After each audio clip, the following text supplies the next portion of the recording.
Цагдаагийн байгууллагаас 2017 онд дэвшүүлсэн зорилт. 1. Гэмт хэрэг зөрчлөөс урьдчилан сэргийлэх ажлын чанар үр дүнг дээшлүүлэх. Хангуулд өргөдөх цагдаагийн 2 дугаар хэлтсийн албаагчид автомашины эд ангийг хулгайлсан гэмт хэргийг үйлдэл дээр нь илрүүлжээ. Хангуулд дүүргийн 6 дугаар хороонд оршин суух хаягтай ТЗ нар нь тус дүүргийн 10 дугаар хорооны нутаг дэвсгэр буян тухай хорооллын гадна зогсолт байсан Prius 20 автомашины урд Cooper их гэрэл зэргийг хулгайлж агаад үйлдэл дээрээ баригдсан байна. Уг этгээдүүд өмнө Prius 30 маркийн автомашины эд ангийг хулгайлсан шалгалтын явцад тогтоогдсон байна. Энэ хэрэгт эрүүгийн хуулийн 147 дугаар зүйлийн 2 зааснаар эрүүгийн хэрэг үүсгэн шалгаж байна.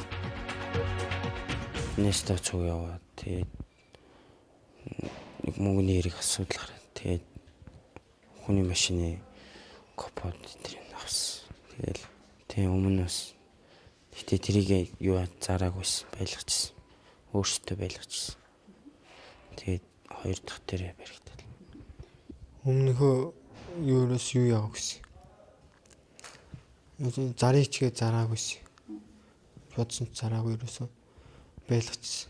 Одоо мөнгөний хэрэг гарсан битэн гэж машин чин томж чирлж байгаарай. Өөрт нь том болоод ирээдүйд нь нэлээ болох мана гэдэг ухаарлаа. Уг этгээдүүд нь 2017 оны 3 сарын 22-ны өдөр 10 дугаар нөхцөл ус байрлах иргэн Тэгийн машины эд зүйлийг хулгайлж байсан тогтоодон эрүүг үүсэн шалгаж байна.